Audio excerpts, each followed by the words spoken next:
Hey everybody, it's me, it's Alan, editor-in-chief of Film Threat. Welcome to Hollywood on the Rocks. We've got a big show ready to go. A lot of movies to talk about. We're gonna review a bunch of films we missed over on Friday. Hopefully you've seen some of them. We've got two directors coming on board for some interviews, and we've got Polly from the Latino Slant joining us. And as promised, an AEW sized announcement regarding Chris. You may have already heard what happened, but I have the official word, and we will talk about it. So with that, let's get things started as I look for the opening intro. Here we go.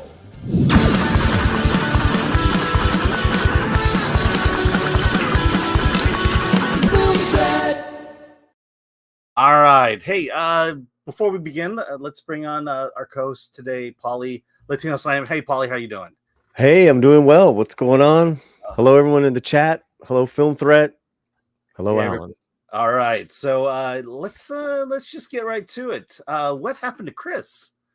What possibly could have happened to Chris? We talked about it a little bit on Friday. Chris kind of gave me the instructions to not say anything until he says something. And so he sent me an email to read to all of you. And he even wrote me a joke. So here we go. Let's see. I'll read it straight. When I found out what happened to Chris, I nearly exploded my pants. Ironically, Chris exploded on the other end. That's my addition to this. So let me read to you what he said. This is from Chris. I'm so confused right now. I know. Well, we'll get to it. This is from Chris in his own words, and he says this. They say never go full retard, but right now I sound like a retarded Forrest Gump. Last week in Vegas, after the Film Threat party, I suffered a minor stroke. Mm-hmm. Doctors say that I'll likely make a full recovery in a few weeks. But right now I feel like Simple Jack. And to make matters worse, Alan and I were robbed and lost all our money and merch from the trip. Yes, that was fun. Yeah, shit like that happens sometimes. I forget where at the beginning of the stream. Is that for real? Yeah, that's for real. We got robbed. I'll get into that. Okay. I'll spend the next few weeks getting better, and I'll go through physical therapy. I know it'll be a difficult road to recovery, but I promise that you will get no hospital selfies or GoFundMe campaigns from me. This is my burden, and when bad things happen in life, I like to deal with it on my own. I've always believed in the following phrase: that which does not kill you only makes you stronger. And on the bright side, as horrible as my speech is now, I can perfectly enunciate Kathleen Kennedy is a cunt. I don't want you to think I've changed. Fuck you, Vegas. There we go. That's from Chris. If you're watching BBC yesterday, Gary read that same statement. So that's where we're at. Chris had a stroke during the Film Threat meetup in Vegas. Tiny one. The next day, if you watched the Film Threat, if you watched the early version of Hollywood on the Rocks, you can kind of see what was going on there. And I've talked to him yesterday, or at least I did most of the talking, and he is doing well. I would say he's the only thing really is the speech, which is what he's getting physical therapy for. And when he feels comfortable coming back on the live stream, he'll be back. So, don't worry. This is only temporary. Polly is co-hosting with me today. Dante will be joining me on Friday. We've got a great versus about Walt Disney coming up on Monday. Nice. And then some special guests to co-host until Chris gets back. So pretty excited. You're not just getting me. so whew, there we go. And then speaking of changes, also we have Ms. P. Coffee, who's stepping down as our producer. We do have a replacement, which we're excited about. Miss P Coffee gave me But no one can replace Miss P Coffee. Come on. No one can replace me. Watch your words. Let me just say something really quickly, Alan. The way you read that letter, I think Chris in his state right now could have read it better. I mean, you read it like shit. You know, and you got no excuse. No, I have it's called not being prepared. It's called not having the typeface large enough for me to read. Oh, that's what it is. Yeah, I'm just kidding, brother. I'm just kidding. Okay. Yeah, Gore, Miss P Coffee, the Film Thread, amigos. We all got your back. We love you all. Yeah. Okay. And so I'll just read this from Miss P Coffee. She says, "A Film Threat's loss is OnlyFans' gain." There we go. All right, so like there she is. She's giving the wink there. All right, let's before we start, let's get into some of your chats, and let's go. John Manling, member for 20 months. 20 months. Wow, that's a long time. We've been doing this just a little over 20 months, so you've been right there from the beginning. 20 months of Alan is all I ever needed. Very nice. From Lord Thoth, who's modding for us today. Like, share, subscribe, hit the notification for notifications. Yeah. Sign up as a member, join the Discord, and if you're over on Rumble, hit that follow button, hit that like button. From Castigan, who's been a member for 7 months. Hail Gore. From Chris Gore, thanks for all the well wishes. I will be back. And then from Chris Gore again, thanks to Alan for doing such a great job. Appreciate you, Polly. Thank you all. So it's clear that Chris Gore is not typing for himself on his computer. From Chris Gore again, more than a few days. I'll be a week or two, but I'll be as angry as ever. Yes. Yeah, that's the Chris Gore we know. And then from Red French Moon for €2. Get well, Chris. Prayers and full recovery. Wishes. Thoughts and prayers. Ooh, you got a nice super chat there. Okay, so here, let me pull up our first film. I just need to set this up for a second here. Sure. But let's see, Paulie, you've seen Arcadian, right?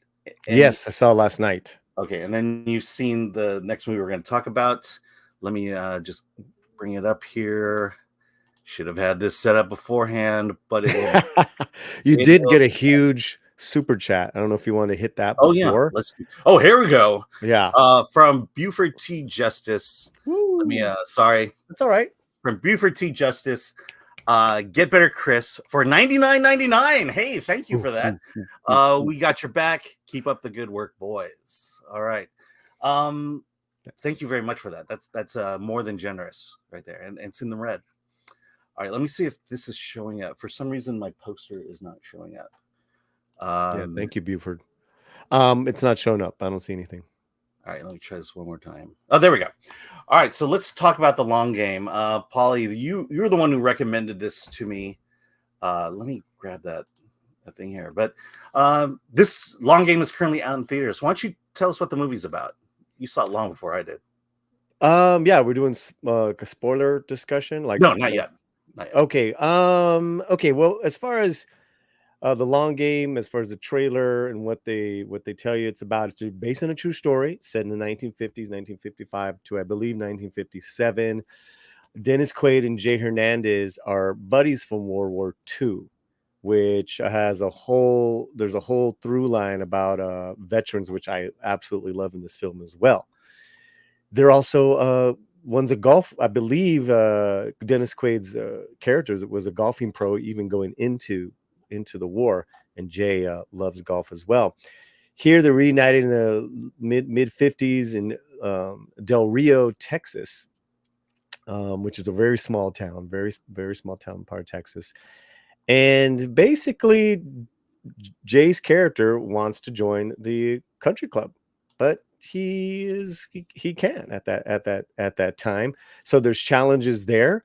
And he is the school superintendent of the school district, so he takes it upon himself to start teaching these young kids, and they create a golf club, high school golfing team. And really, if I keep going on with that, you start giving away spoilers. It's a underdog story, sports drama.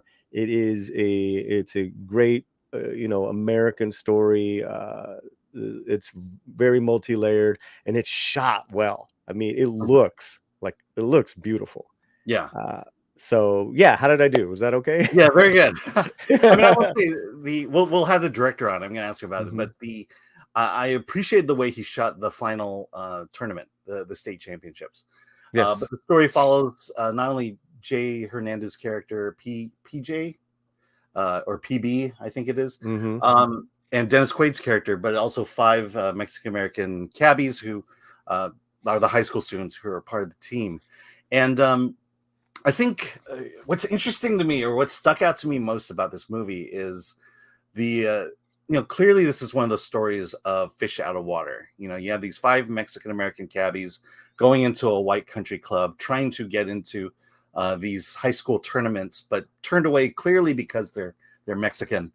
And to me, what was interesting was the fact that in the 1950s, the way race relations were going on were very different than it is today. Mhm. And the contrast and the juxtaposition of it all is the fact that the words, the piece of advice that that PB was giving his students was follow the rules, blend in, don't cause trouble. And Mhm. and for that's, to me, that was kind of the tension of this movie. It was like, I think today, if you told the POC community, blend in, don't cause trouble, those are very inflammatory words. Mm. And but back then in the 50s, it was one of those, look, the white community is clearly in charge here, and Mhm. you're entering into, you're crossing in, you're stepping into new territory, and then this is how you behave. What did you think of that? Well, I mean, this is that's where this movie's unique, because it's not a golf movie, right? So No, it's not. golf is there, and it uses a lot of the kind of the themes that a lot of sports dramas do best, is that they use the lessons of that particular sport in the lessons that the story is telling. And the biggest thing that Cheech Marin, who, because Cheech is in it, there's so many fantastic performances, but Cheech basically says life ain't fair. Life is not fair, and it is, boo-hoo for you for wanting to be in the country club and you can't get in. The Long Game, the title, to me, refers to how Jay's character wants to attack this problem with civility, with grace, kill him with kindness. Whereas his kids, right, the ones that he's teaching, and they're like 50s rock and roll kids. They're young, they're Doors, rambunctious, they yeah. get in fights. They're like, screw that. Even, I mean, they're pretty. They could be pretty. They stake their claim, and so you're seeing 3 different generations of Americans here dealing with this kind of long-lasting, discrimination against their community in different ways, which I totally loved. And I think, I think, I think, and I said this in my review, and I've talked about this in as far as discussion. Both ways are valid. Mhm. Both ways also bring good change, and there's also some bad things to it. In as far as, when you're being too bombastic, or you're being too civil, you know what I mean? Mhm. Especially back then. But I mean, it was, that being said, it's highly entertaining. It's wonderful actors, wonderful characters. Yeah. Also, there's one thing not in this movie, an entire discussion about undocumented immigrants. um well, it's actually the flip side of that. Mhm. They So these kids are American, right? And then their ancestry happens to be Mexican, but they live, they all live close to the border. So there's a night where, little spoiler here, they want to go to Mexico and party. and they get a lesson on just how Mexican they are from the real Mexicans. Yeah. So that's a real thing too, which I'm really glad Julio threw that in there. And I don't think it gets lost on a non-Latino audience. This movie is told for everybody, and everyone can be very entertained from this. In that, in trying to fit in, it's like, where do you fit in? I don't fit in with my dad and what my dad wants. And because remember, one of the kids' dads is like, you just work. Don't be doing that golfing stuff. I don't fit in. I can't get in here. I don't even fit in with the guy with this country that as far as Mexico, that I'm supposed to have affinity to. Yeah. I think it's great. Yeah, I mean that was the other thing that stuck out was not only did the teacher PB, but several of the students were like, they were basically saying America is their country. This is their country. For a lot of them, the future for them was to go into the military and fight for this country. And right. There was that sense of realizing that this is a country worth fighting for, which again, kind of, I find it interesting that this movie comes out today or at these times when those sentiments are not there. The youth, ask the youth what they think of America, and they'll they'll unload on you. Hopefully, one, you're not completely correct, that there's still some young people that do love this country. I got faith in our young generation. I know what you're talking about, though. Mm-hmm. And two, the kids that don't, when they see this film, they'll take some great lessons, or just taking those lessons on that. You want something, you got to work hard for it. And now everyone has been now everyone has a shot at the American dream. Mm-hmm. Back then they had it, even though they had some challenges. And that's all this is a movie where certain groups have challenges and they overcome them. We can all really appreciate that. You can be because it's multi-layered. Yeah, there's like a nice reverence for every generation, even and especially the Dennis Quaid, Jay Hernandez characters, a deep love for this country. It was really nice to see. Yeah, and then as a sports film itself, what it reminded me a lot of Hoosiers. Hoosiers, let's just say Hoosiers, a great movie. That's like the go. That's like the go. But it's in that direction of the idea that sports is the great equalizer in life. Mm-hmm. It's you against your opponent, and that's all there is. Skin color doesn't matter. Where you came from doesn't matter. It's your skill against their skill. And if you keep that in mind, and you that's the big thing, is if you approach a sport undistracted, you will succeed, especially against those who are distracted. And there were a lot of distracted people on the golf course. And let me just say too, is that, this isn't like a whites versus browns, mm-hmm. Which also I loved as well, is that Dennis Quaid and Jay Hernandez are like hardcore friends because they went to war together. And then you see them, Dennis Quaid and his girlfriend, the couples, kind of hitting these challenges together. Mm-hmm. So it was really good to see, and to keep that in mind.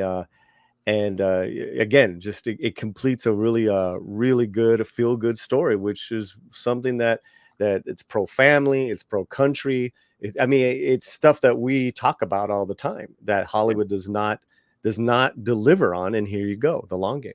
Yeah, and I'll say also that movies like this, as I'm watching the movie, I think about my own family. Both my grandparents came to America 100 years ago, back in the 1918s, around that time. And so when this event happened, a lot of my uncles were kind of the same age as the kids in this movie.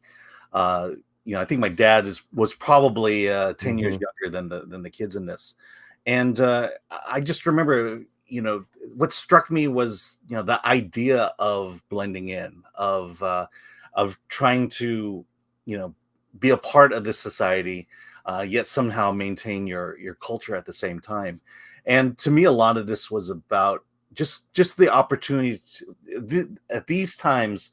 It was the opportunity to step into the room with the rest of America, with the white folk, so to speak. And this is one of those times where, it was an all-white sport in Texas at this time. And this group of Mexican Americans had the opportunity to step through the door into the room with everyone else.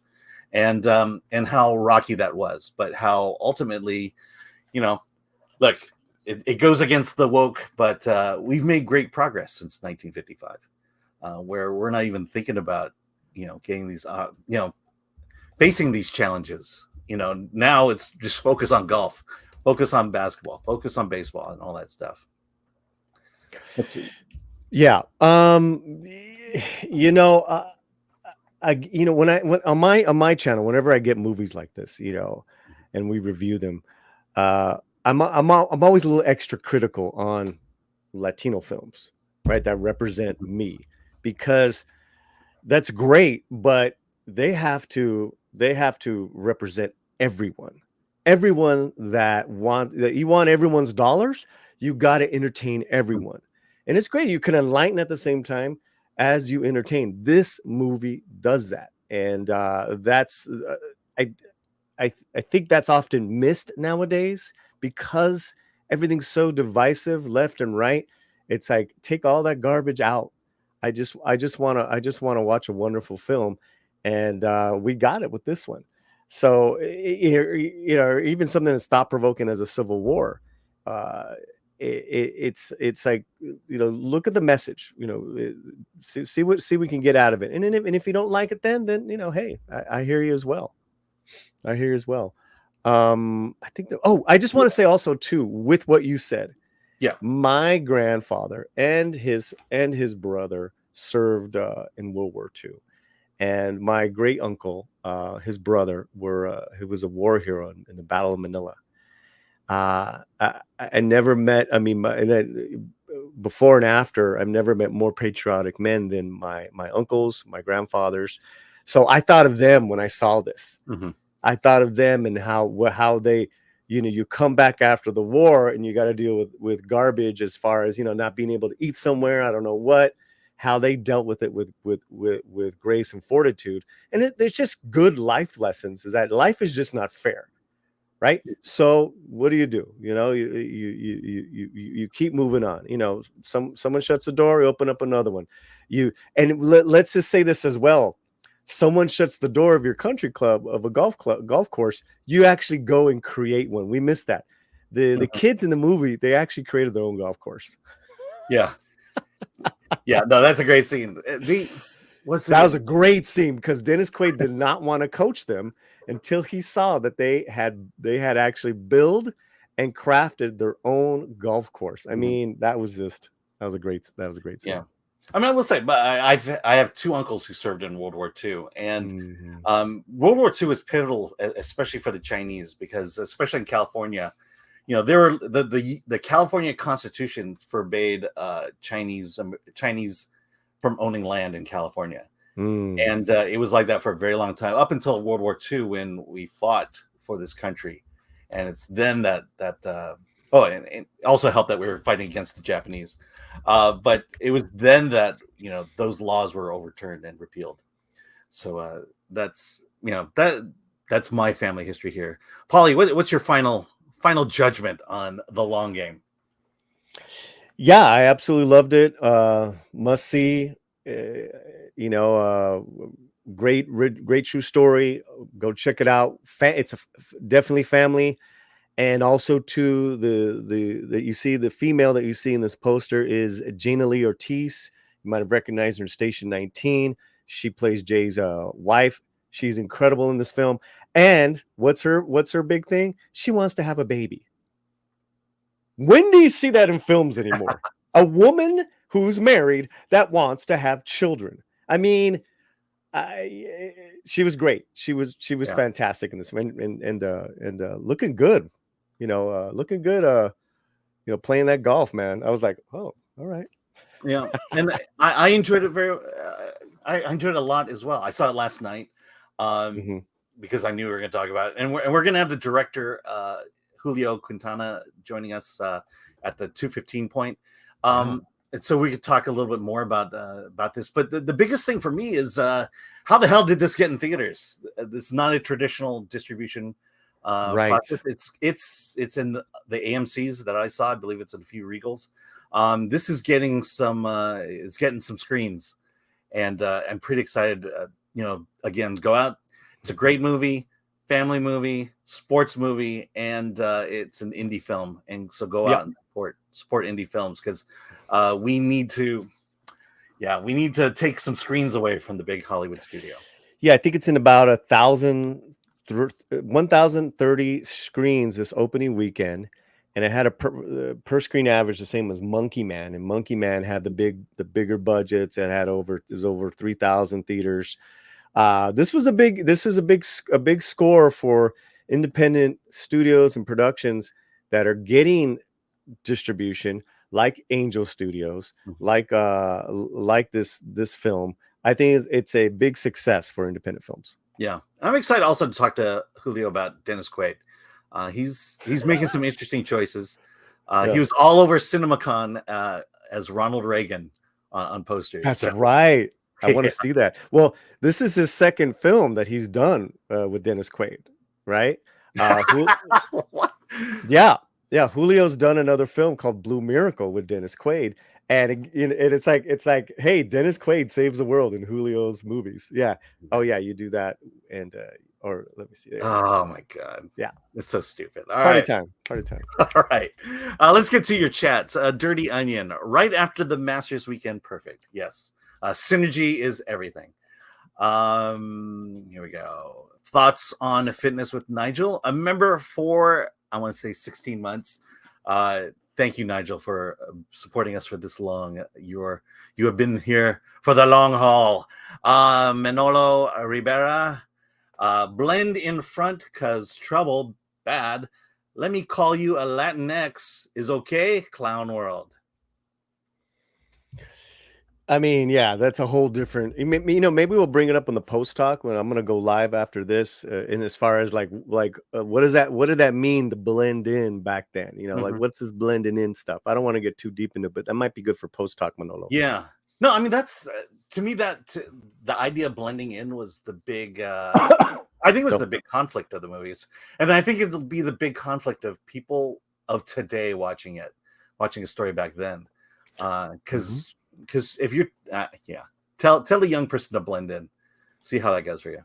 Yep. Well, it's that Jackie Robinson first year one approach. It's like, you're not to say anything, just play nice. Yeah. It's like, all right, well, I didn't, All right. I am becoming Deaf Destroyer of Words. Nice. I am become Deaf Destroyer of Words. My question is, when everyone becomes the same skin tone, who will be the next white villain? Interesting. Yeah, I mean, like I just watched a movie about the civil wars and rebellions going on in Africa. It's not all white villains. Yeah, and going back to that, not every and here's another good thing about this film is that not all the brown people in this film are virtuous. They're real people with real problems. Even Jay Hernandez's leading character had some very major problems with being a World War II vet, post-traumatic. And then the father of one of the kids, played by Jimmy Gonzalez, he was not a nice guy to his son. So, and he had to learn something. Really, I didn't catch. I don't know. Did you catch that white villain in this film? Well, I mean, except for all the white people. Yeah, I mean, you have the judge, and his spoiled son, right.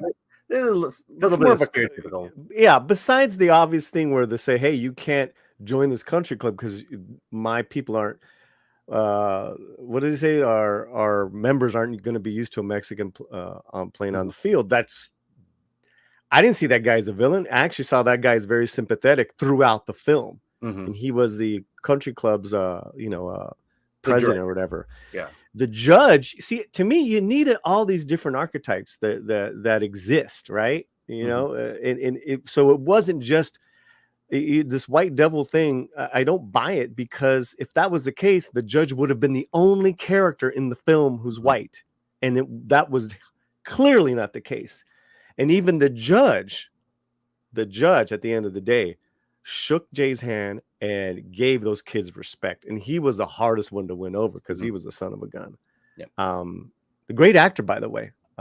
He's been in didn't he play do I have that here? He was in one of it's Brett Cullen.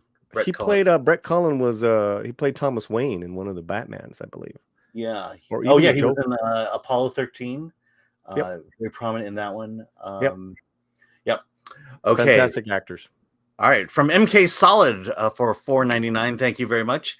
I want to thank Chris for giving us many years of support in the fandom and interacting with us all. Sending him my best wishes here in New York. Well, he's not dead, so he'll come back. From Manolo Rivera, missed opportunity to blend in elements of West Side Story. Yes, there should have been a gang fight set to music in this movie. What happened? A boy like that, he killed your brother. A boy like that, stick to your own kind, one of your own kind. Dun, dun, dun, dun. Yeah, maybe we could have done like a golf, like dancing on the golf. When you putt all the way from your first putt to the last one. All right, very good. Thanks, Paulie. From Binzinger, aka trying to lighten up the tone here. Yeah, I know. From Binzinger, aka El Otaku, aka the Weeb Pillar. Let's not make sure that Latino filmmakers and creatives don't market nor promote their stuff as a Latino story, as well as not deny non-Latinos the opportunity to give it a chance to check it out. Yeah, Vinny comes from the slant a lot. I guarantee you, man, no director, writer, or even actor wants to be considered just a Latino director, a Latino actor. There's that pride, of course, of your culture ancestry, but man, let me tell you, man, they just want to be taken seriously, their work taken seriously. So yeah, that is also a lot different than the divisive woke marketing. The divisive woke marketing kills creativity. Yeah, and that's what I really fight against. Yeah, I found it interesting at CinemaCon. I went to a luncheon with John M. Chu, who directed Crazy Rich Asians. He directed was it Step It Up, or one of the Step It Ups? Yeah, he's done a lot of the musical based ones, and he's in the Heights, doing Wicked and In the Heights. And he talked about how in his career he just wanted to be a director, and so he was just taking a lot of these IPs. He did one of the G.I. Joe movies. I want to say Resurgence or one of those. I forget the name of it. And then it really, as he was gaining credit in his career as a director, it was then he finally said, "Okay, now let's do one for me." And that's when Crazy Rich Asians came along. I'm going to push back a little bit. I mean, I think John Chu is a very talented director, but he apologized after In the Heights came out because Wocoso media people went after him for not casting dark Afro Latino actors. And he apologized. It's like, dude, you have nothing to fucking apologize about. What is wrong with you? And the only person in that cast, in that crew, who said, I'm not apologizing for anything, guess who that was? Melissa Barrera. The only one. Everyone else apologized. Why don't you apologize for your work? Why are you apologizing for it? Man, this is the cast. This is the best who we got. Screw all that noise. Other than that, I really love John Chu. Yeah, it amazes me because making a movie is so difficult, and to get criticized for the one thing you didn't do in that movie is maddening. And this is where the discourse has become, where, to me, always used to be a joke about finding racism in everything, and I would joke about it, and now it's become a sport, and it's gotten to the point where you have to apologize because you forgot to do something, rather than just take the damn script and make the damn movie. Yeah, or apologizing for liking something, just don't apologize. Let the work speak for itself. suit the action to the word to the action. Shakespeare said that. Mm-hmm. You know, I love John. I support him. I'm going to continue to support it and watch his stuff. He's one of those special directors that when you can mix music and drama, it's not easy to do. Yeah. In the Heights is a beautiful looking film. Guy's got something. The guy's got something, but don't apologize for your work, guys. Yeah, I had all other problems with In the Heights, but it wasn't the direction. I will just say, what I hated about In the Heights was the lyrics. In the Heights, la la la la la la la. I mean, I literally almost walked out in the middle of that movie because I knew I could go home. Well, no, because I knew I could go home and watch it at home and finish the movie. But see, listen, I like this type of discussion. All right, what do all you big boys talking about? Film Thread, Nooner, Nerdrotic, all the crazy homeboys talking about. Guys are always talking about how divisive shit is. Right? Is that we lose our sanity and our common sense. We can't even nerd out. We're nerding out because you don't like songs and the lyrics and all that. So that's the type of talk I want. I don't want to talk about all this other divisive bullshit. You know what I'm saying? Anyways. Yeah. Sorry. I mean, all I'll say is I think I would have liked it better if it wasn't a musical. Whatever, man. Yeah, I know. Whatever. Whatever, dude. We're moving on. Hey, thanks to the over 1,000 people watching us on YouTube and Rumble. Hit that like button, subscribe. We got, Chris is not here. He's coming back in a few weeks. Yeah, maybe. I don't think it'll be next week, but it'll be real soon. He'll be back soon. He'll be back. And we got some great co-hosts coming in to take his place. And there we go. And I guarantee you, at some point there will be a white co-host. I promise you. Oh my god! Not Friday. I just want to say on Latino Slant, I have all kinds of guests, right? So I don't know. Listen, we love everybody. Come on now. Very big. Calm down. Yeah. All right, we're gonna move on to the movie. You saw this last night. We're going to Arcadian. This is the next two movies. Ironically, I saw.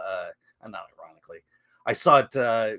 Arcadian and Sasquatch Sunset on the same day at South by Southwest. This movie is a little more fresher in Paulie's mind than mine, but the impact is there. I absolutely love this movie. Nicolas Cage plays the father of two sons. When they were babies, the aliens took over. We moved about 15, 16 years later, and Nicolas Cage and his two sons are living on a farm.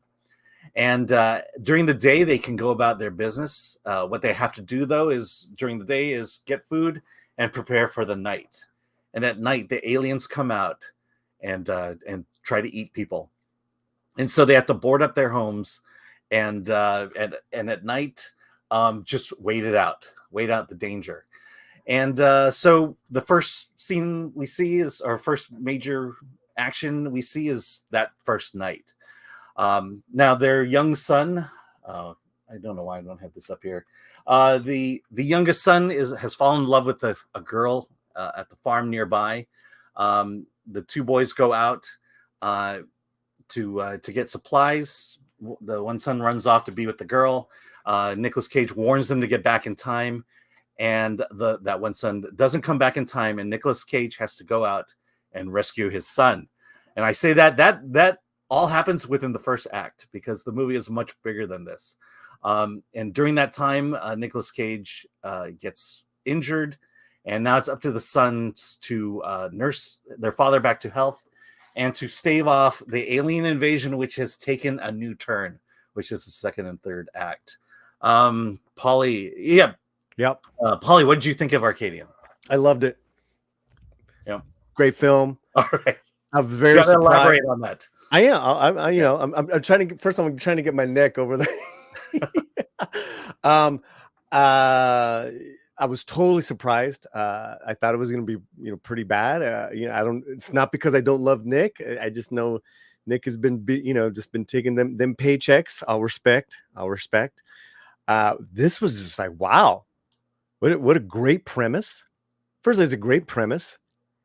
Then it's like, sons and their father, and we in the post-apocalypse of the, this, these monster eating world, whatever it is, that they're still young men, searching for a little meaning of who they are. And Nick is just trying to hold it down, as well as fight them monsters. Monsters are always like that allegory for, like, what's going on with our society, with and in here it's like, what's going on with this family unit. Man, I really dug it. And of course, Nick is not in it as much as you think, but when he is, yeah, this is not a cameo situation though. But it's not a cameo. No, it is you're about right. The boys, especially in that second and third act. Right. But and what makes it, I do have one complaint, but we'll get to it later. But what makes this great is the two kid actors, young actors. The acting's top notch. The situations, the relationships with each other, the filmmaking. I can't. What was the other one that was like this? That gave me the look and feel of this. Like, this could complement that other. Are you talking about Quiet Place, or that's what I've seen people compare this to? This one is this one's definitely a little more less flashy, I would say. But listen, yeah. So I dug it, and these creepers, man. The monsters really were done well, and they even had a little personality to them. I love the dog. Yeah. So let's say this: if you are a member of the Film Threat channel, if you go to the member tab, we have the Q&A of this movie Arcadian from South by Southwest in there. Nicolas Cage talks a lot about this movie. He was on board with this movie almost from the very beginning, and he calls it the combination of his two loves, science fiction and horror. It's a sci-fi horror. The big thing that stuck out to me is, this movie stands out from all other movies for this main reason. It's about a father teaching his two sons to survive. There's a moment in the beginning of the movie where they're at the dinner table. You may have seen it in the trailers. But the two boys get into a stupid teenage boy argument, to the point where one of the boys slaps the other. And Nick Cage, as the father, tells him to stop, that there are more important things in life, and that there's family. And then he declares, "I am a man." He takes his fork and jams it in the table, and he tells his two sons, "You say it too. I'm a man." And they all jam the fork into the table. Yes, this movie reeks of masculinity. But the second son, he misses he jams it, but it doesn't go in, which I thought was a nice little touch. Yeah. But to add to that, these two boys, the two sons, couldn't be more different than each other. Like, one's like a very hands-on, practical kid, tinkering with engines. I mean, he gets this thing up and running. The other one is his brother calls him a very selfish, arrogant guy, and he wants to be with the girl, and he often does kind of like think about himself. It's not that he doesn't love his brother or or Nick, but yeah, great conflict, very human. And then you got, we gotta make sure we're safe from these monsters. Yeah. And the other thing is, let's talk about the practical son. This is clear. This could start a series. I don't know if it will, but there definitely could be a sequel after this. Let's just say he's trying to figure it out. There's got to be a weakness to these creatures, and he goes through some extraordinary lengths to do that. And I will say that those extraordinary lengths, this is one of those movies you have to see in a crowd. You have to see with other people, because there are creepy monster things that happen, and to have that communal experience together. This is what horror films were made for. Let me bring up one comment here from President Jesus. Hello, President Jesus, or Jesus. What do the monsters look like? We can't talk about what the monsters look like, but what did you think of the monsters? How do the monsters look? To me, they were like You don't want to give details? Not too much. Not too Okay. They're like a cross between like a hairy like a werewolf and a spider, and I thought it was very original. I thought it was cool. There's much. other things I'm leaving out, which were like disturbing how they do their thing, but that was good for the film. Yeah. Well, I Yeah. mean, what happens in this movie that sets it apart from others is that the tactics of the monsters evolve in the movie. Let's just put it that way. Yes. And that the feeling of safety that they go through, evaporates quickly. And that's the beauty of this movie, is that the fun of this movie is watching it for the first time, because you don't know what's happening next. Things you think that would happen because it happens in all horror films doesn't happen necessarily.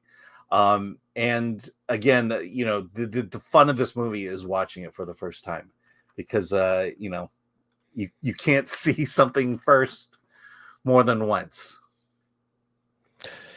Yeah. Which is kind of my only little problem with it, is that Nick and the boys got what was going on with these monsters, and kind of how they're evolving, and in a sense they too were had to quickly improvise as well. The farm, who and what were the people on the farm? So that's, I don't know how far I want to get into that, but I had a problem with the men at the farm. These guys were douchebags. They're idiots. So I wanted to get your opinion on that, Alan. Oh, the farm. Gosh. To me, that was probably the most stereotypical part of the movie. You kind of have to go there. But it really brings to light this idea of what would you do during an alien invasion, and how much would you protect, how much would you embrace other people in your community versus protecting you and your family. And I think that's what was set up there, is that we're there to the most important thing to me is me and my boys, and to bring on newcomers, to bring on people who have not been putting the effort in to protect themselves. I believe that's kind of this tension that goes on between that world and the outside world. I don't know, man. So there's can I give a plot detail? Sure. So Nick gets hurt, and the sons don't have medicine, but they're like, let's take him to the farm, and they got medicine. They'll help him out.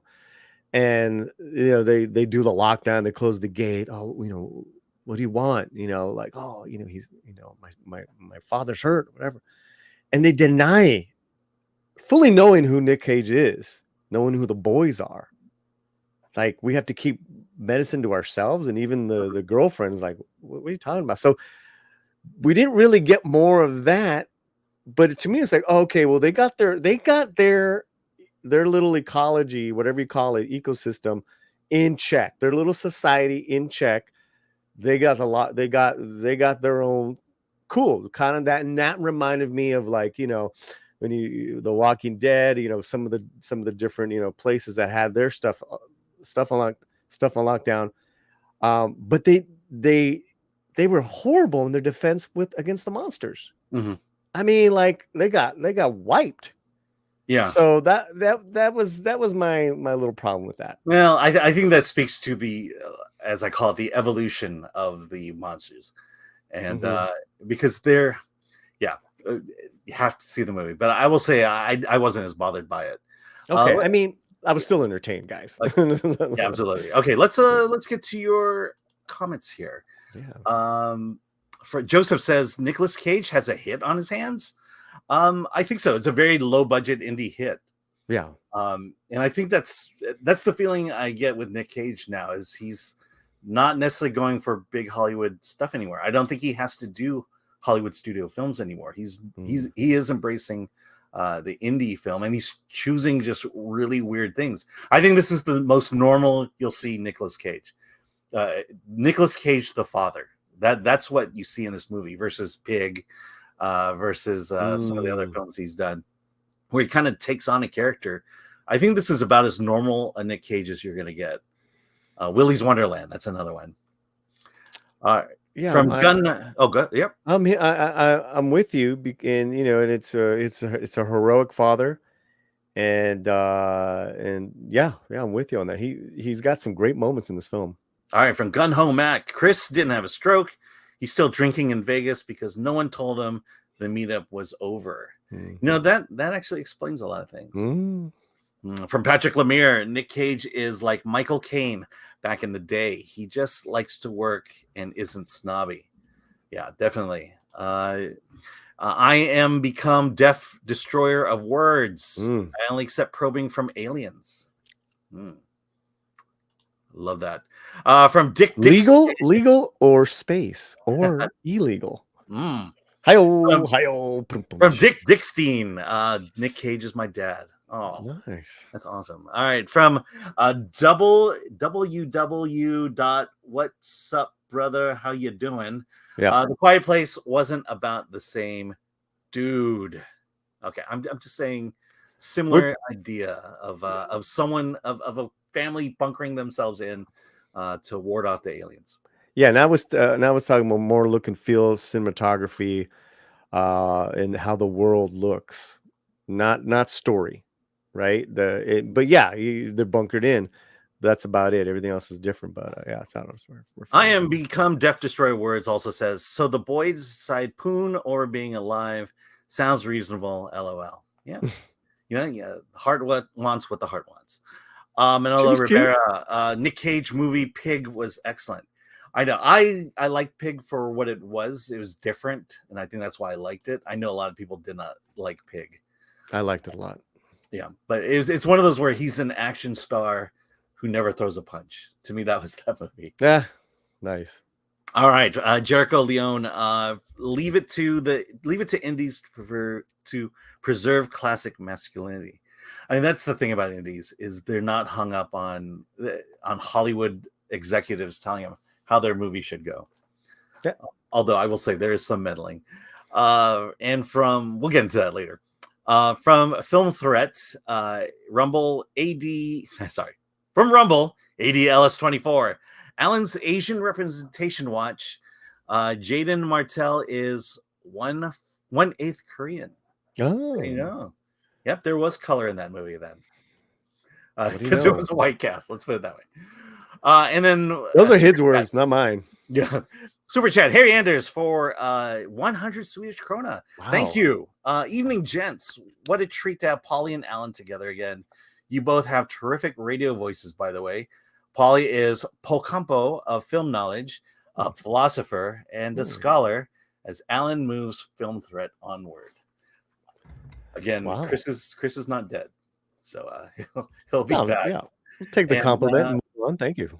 All right, so let me get things set up here. Speaking of Chris, this will be the conflict we have about that subject for going forward. Christopher Moonlight Productions. Productions. Yeah, go ahead. Sorry. Just talk when I talk. It's great. Okay. Just go. Yeah. Just go. Christopher Moonlight.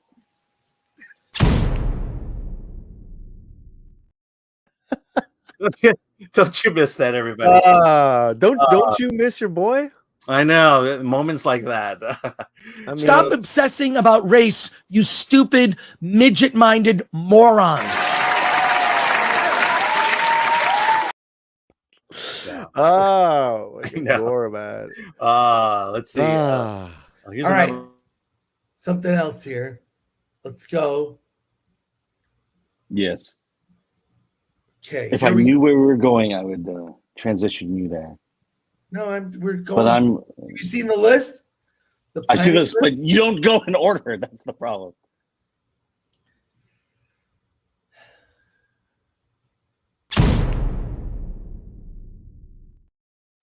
Yes. That's post stroke, right? That last one? Maybe I'm not gonna say. It might be. Or it might not I will say he's more on point than you were in that clip, bro. You need to go get a checkup.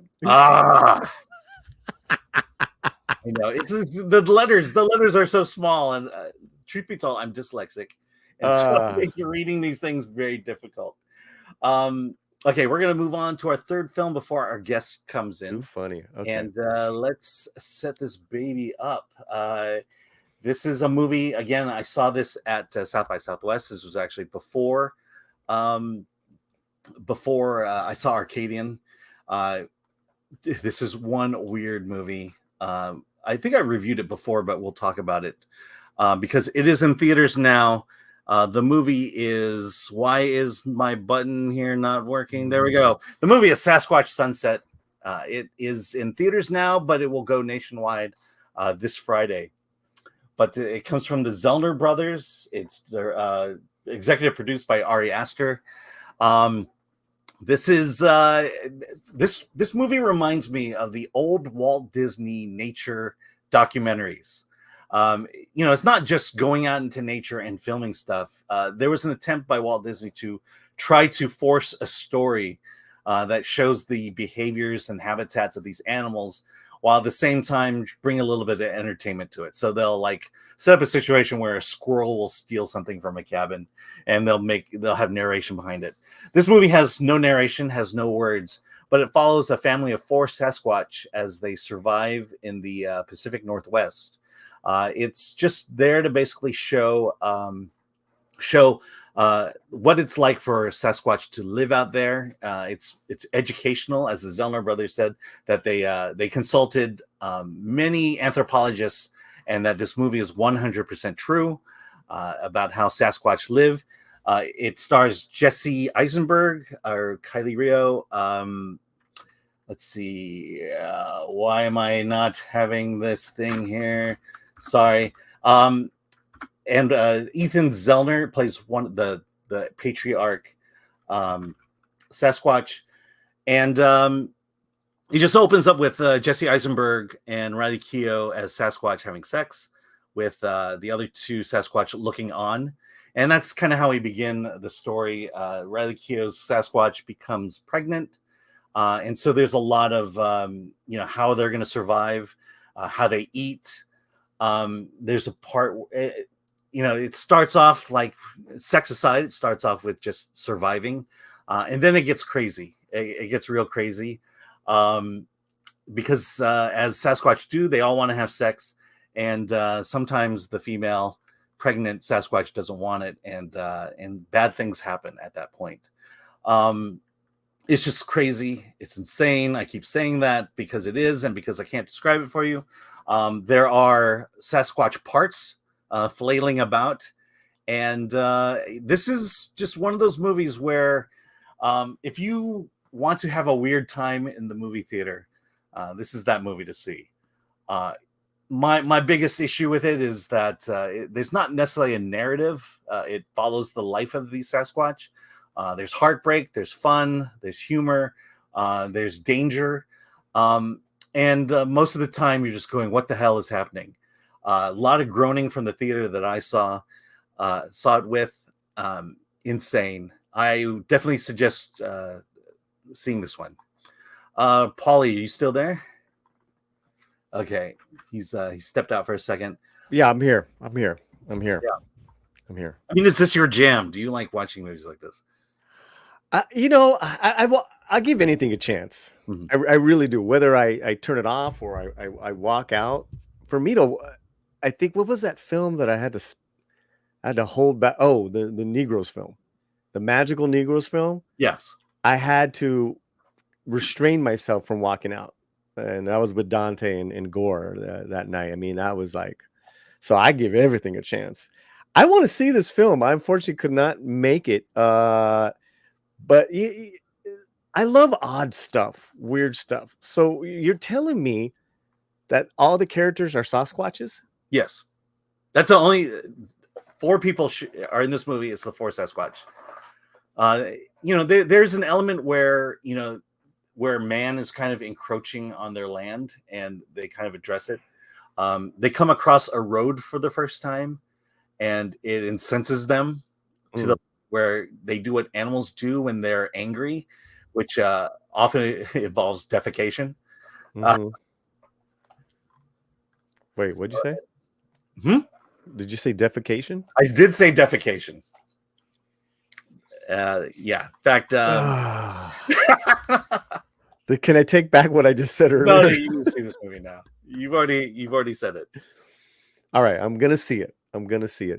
Okay, so I asked you about that. How was I mean, can you see their little like Jesse Eisenberg Sasquatch facey?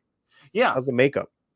yeah, makeup's very good. I will say this, there was a lot of intent in terms of creating the movements, the motions, the sounds of Sasquatch, because you don't want four people going off on their own. They're if you're a Film Threat channel member and you are a member and go to the member tab, I also have the Q&A of this movie with them, and Jesse Eisenberg is there, and they do talk a lot about just the creation of the characters, how the Sasquatch talk, how they interact, and to make sure that they're doing the same things, and B, they're doing it enough different to create four separate characters. Essentially, what you have here is you have the elder patriarch Sasquatch, you have the mother and father Sasquatch, and then you have the son Sasquatch, and at the end there'll be a baby Sasquatch in it as well. So for you Baby Yoda fans, yes, there is a baby Sasquatch. All right, let's see what you all have to say. Did we get this one already? Yes. From Curtis D of Montana for $5. Thank you very much. Hello from Montana. My thoughts and prayers for Chris. I hope he makes a full recovery. Sorry your car got broken into. Yeah, that wasn't fun. Oh, you didn't talk about that yet. Yeah. No, it's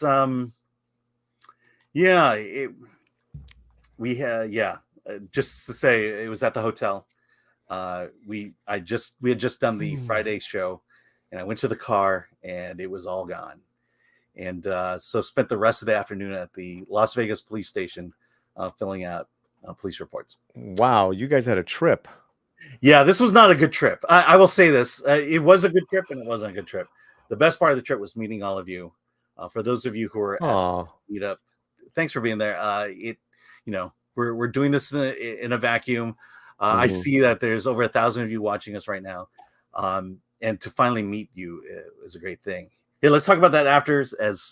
No, I guess we could talk about that. For Uncle Remus, I says, finally, the sequel to Harry and the Hendersons. We've all been nice. Yeah, nice. I mean, I don't know how familiar you are with the Zellner brothers. I'm not as familiar with them myself. But it's just one of those movies that once in a lifetime movies where you just get to go full crazy. Put your actors in a Sasquatch suit for maybe 2 months, throw them out in the wilderness, and then make a movie, and to have them full on board. I mean, there's no phoning it in here, and it's just a delight to watch. Art for art's sake. Let's see, www. What's up, brothers? How you doing? Says, okay, maybe I'm too young. If in case all things get worse. All right. Not sure what that. Maybe I hit that for some reason. The nerd far away. Sasquatch sex. Sorry, I'm out. I mean, it's a natural process. People. Do it. I mean, I'm not. Next question. Next comment. Moving on. I was gonna try to find like a joke there. I'm like, no, not even gonna go there. All right, from Patrick Lemire. The first live action Disney film was Treasure Island, the action adventure for boys. The mostly Princess brand stuff is not Walt's vision. It's interesting you should say that. But let me give you a little history of Walt Disney. So World War II happened. Walt Disney's company was in full force.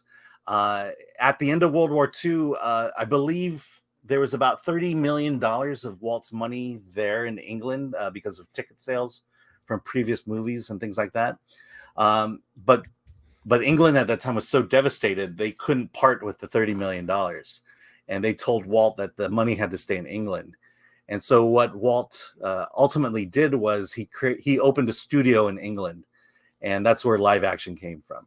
That's where Disney live action came from. And if you're saying here that it was Treasure Island first, it seems to make sense that the first movie to be made in England with that 30 million that was his was Treasure Island. So a little history there, a little Walt history. Well, yeah, more Walt in Disney. Bring Walt back.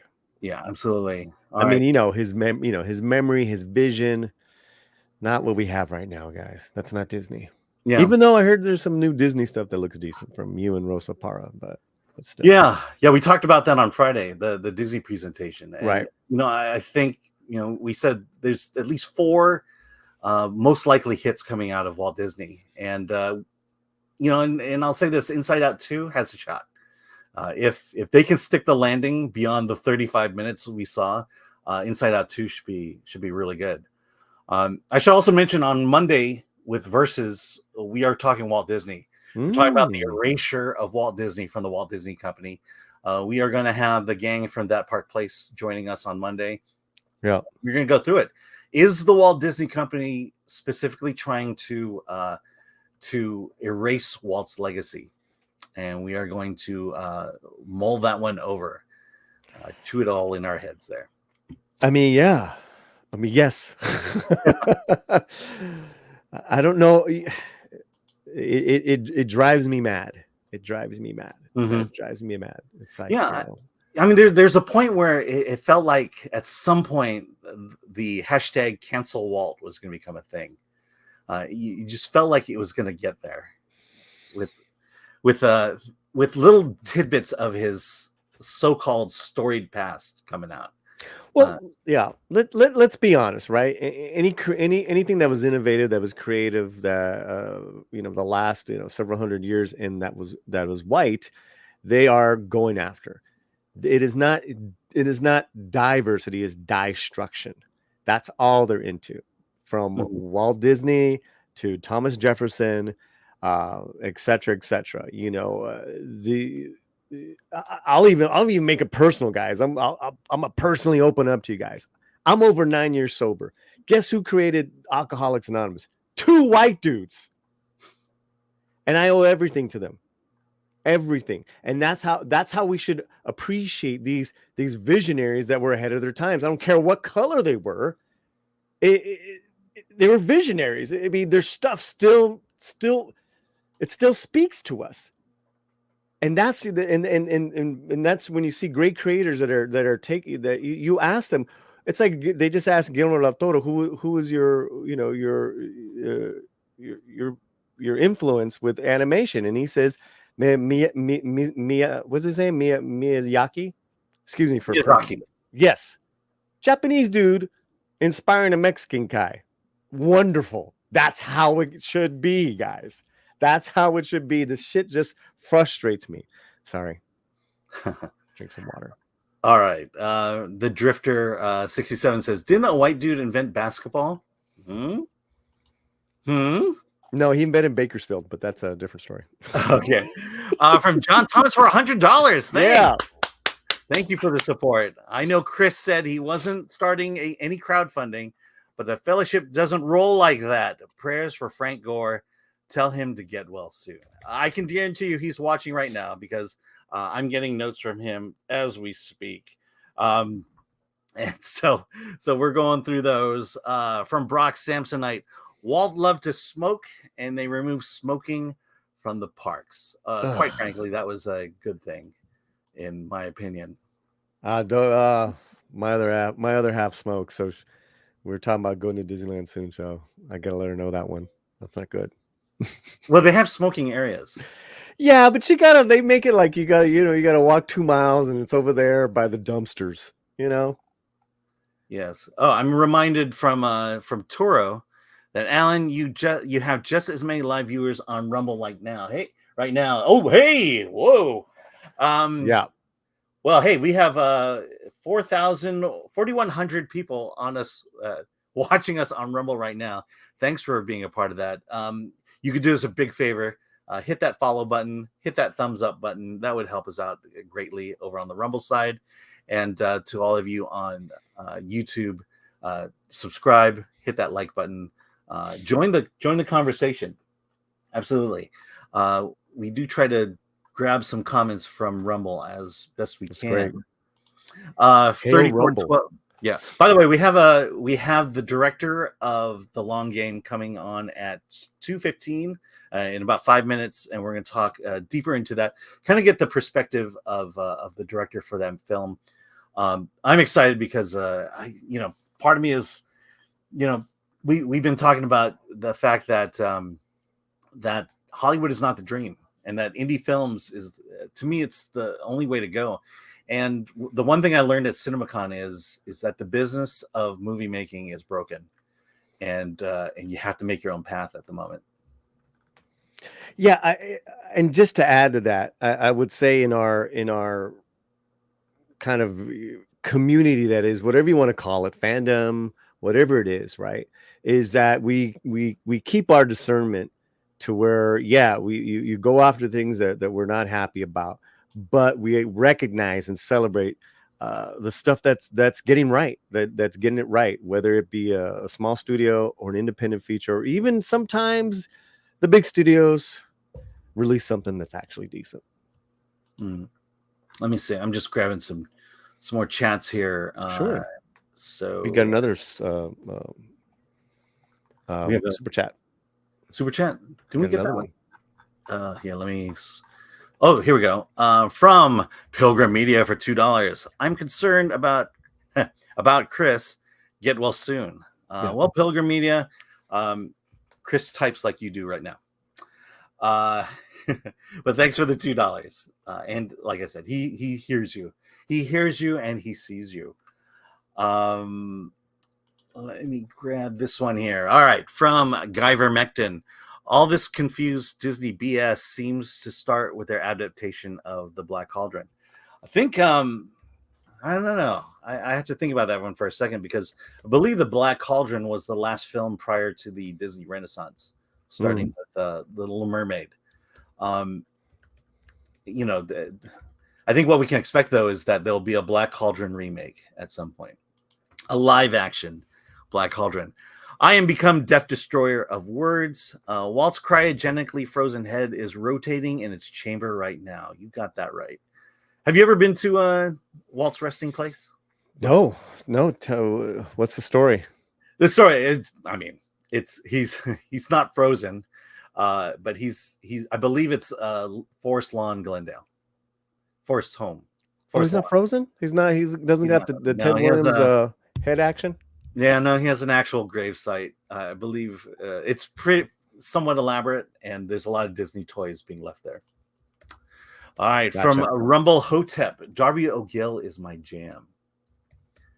Yes. Right. From Atomic Lori, one of our mods, actually. Nice. Put the Walt back in Disney. Absolutely.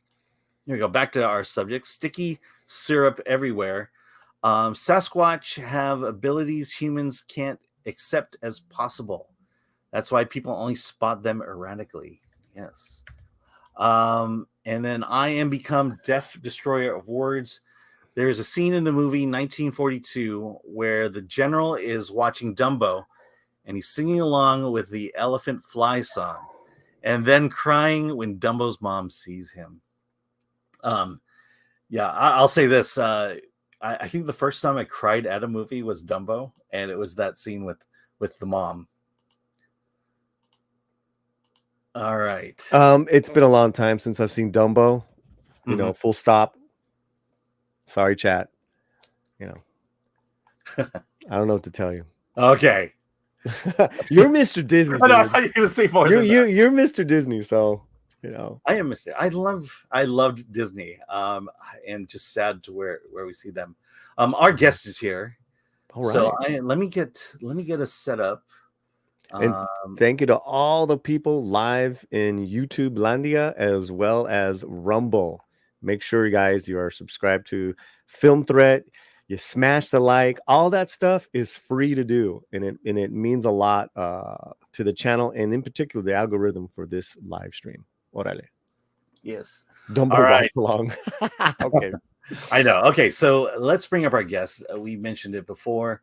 Our guest today is Julio Quintana. Hi. Hey, how you guys doing? Good. I just saw your movie last night and loved it. Awesome. You got the Sasquatch one.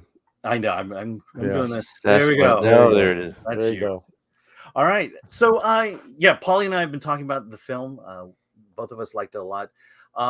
Let me just ask you the basic question. How did you come about? How did you become a part of this film? Well, yeah, I directed my last movie was a true story called Blue Miracle, and it was by the same producers. That was brought to me by Javier Chapa and Ben Howard, and Javier he was connected with this book. It was called Mustang Miracle, which was that told the story of these young caddies who, I guess you guys already talked about this. Everybody knows what this movie's about already. Yeah. All right, great. So he brought it to me, and after making Blue Miracle, he thought it made sense to collaborate on this one as well. I mean, to be honest, I said just based on the log line, I said no, we just kind of did that. You know what I mean? I don't feel like I want to make another inspiring sports story or whatever it is. And so I really actually kind of hesitated for a while. I didn't even read it for a little bit, and then after a while, I dug into it, and I realized, like, man, this is actually a pretty compelling story. It's pretty emotional. My family's from Cuba, my wife's from Colombia, so like a lot of the identity stuff about being a Latino in the U.S. and all that kind of resonated with me. So yeah, I ended up just kind of falling in love with the story. I couldn't stop thinking about it, and that's how I came on board. Yeah, one of the things, just to talk about the kind of the race relations aspect of the story, is that it takes place in 1955, and I feel like what struck me, and this theme is throughout the whole film, but it does discuss that issue of fitting in, being new to not necessarily new to the country, but being able to walk through the door into a room that was predominantly run by white people, to phrase it plainly. I feel like it's what stuck out was the contrast of how that presented itself in 1955 versus how it would present itself today. Was that something that kind of stuck out to you in the story? Yeah. I mean, it was. I thought it was important to me. Basically, after George Floyd, the whole world's talking about racism and there's a lot of issues that we still need to face. But a lot of times, sometimes people say, there's things happen in 1950s and nothing's changed. And I was like, oh, come on, man. Like that's actually not, that's like kind of doing a disservice to a lot of the people that opened doors for us. People, my grandparents' generation, my parents' generation, they opened a lot of doors. So I felt like, for me, when I was reading what these guys directly went through, it really gave me a sense of gratitude, for guys like Cheech's generation. Cheech Marin is in the movie, and he pioneered a bunch of stuff. He opened up a bunch of doors so that guys like in my generation could have more opportunities. But that being said, I was really surprised. I've been surprised just traveling around the country and traveling around, certainly in South Texas with the movie. I mean, how many people of my age came up to me and they were like, man, that happened to me in 1992, where after a golf tournament, I was turned away from a diner, stuff like that, where you're like, so my particular experience, being born in California and then living in Houston, Texas, just because I didn't encounter some of those particular things doesn't mean it wasn't still happening, as I was growing up. So it's a complicated issue. I think that we tried to treat it as fairly as we could, and really try to show that there are real issues that need to be overcome. But what I liked about the story was that I felt like these young guys in real life, the real guys, they just like literally went out and built their own course, and they didn't really make any excuses, and they actually made opportunities for themselves, which was pretty inspiring for me, because that's sort of what even on this movie we've had to do that. Like the Hollywood didn't think there was a market for this story, and so we just had to raise money on our own and go make it and put it out there and do this kind of any kind of grassroots marketing we can do is, and so it really feels like we're still kind of doing that sort of thing. So I found their story really, really inspiring. Yeah, can you talk about that a bit? We've been telling a lot of independent filmmakers that, it seems like the Hollywood system, the business model is breaking down, and that you kind of have to go on in your own direction. the long game is in theaters. I saw it at my local AMC. It's playing at several of my AMCs. How did you approach the distribution, and how did you get it into so many theaters? Well, so from what's been explained to me is that basically during COVID, like all of the distribution companies that handle theatrical for the smaller and mid-range movies, a lot of them went under during COVID because the theaters shut down, and then everything went to streaming, and then and streamers were just cutting huge checks for everything, and then in the last couple of years, the streamers started collapsing, and now they're not doing that anymore. They're having to be a lot more selective about what they buy. So then there is no buyers. There's no infrastructure right now for smaller independent films like ours. And so what we basically ended up having to do is we went and hired some of the best marketing like teams we could, and we had to raise our own P&A, our print and advertising budget. And so we're putting out the movie independently without a distributor. We're using marketing. We have a good marketing team, but ultimately it's like hitting the pavement at, getting luckily the only advantage we've had luckily is that the theaters are responding to the movie. So we got Regal, Cinemark, and AMC. They responded like as corporations, and they realized that they didn't have these kind of movies. That there's a kind of a hole in their programming, that they don't have anything for families. So they got excited about our movie for this particular window. But that's what we're having to do, is we're just having to like grind it out on our own without the traditional infrastructure that independent films used to have. Yeah. Wow. And do you think this is kind of the direction going forward, or? I'm hearing more producers talk about doing this sort of thing. Yeah. So like self-distribution used to be a thing that was like a last ditch resort. You do 20 screens or something, but now it seems like I'm hearing bigger movies, bigger than ours, but not big studio films that are having to do the same approach. And in some ways it's actually been kind of great. Like there's some advantages to it. Like you obviously have less fees when you don't have a distributor involved, so that you're a bigger chunk of the pie that you get per ticket.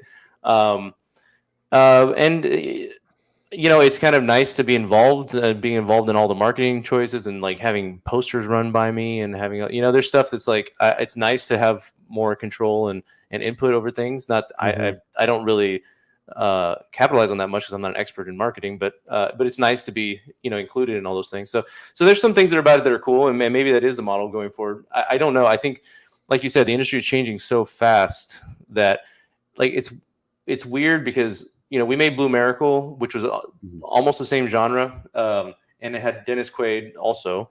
And so this one, we thought this would be a slam dunk for Netflix, because Netflix told us that it was seen by like 100 million people on their platform over the course of the first year.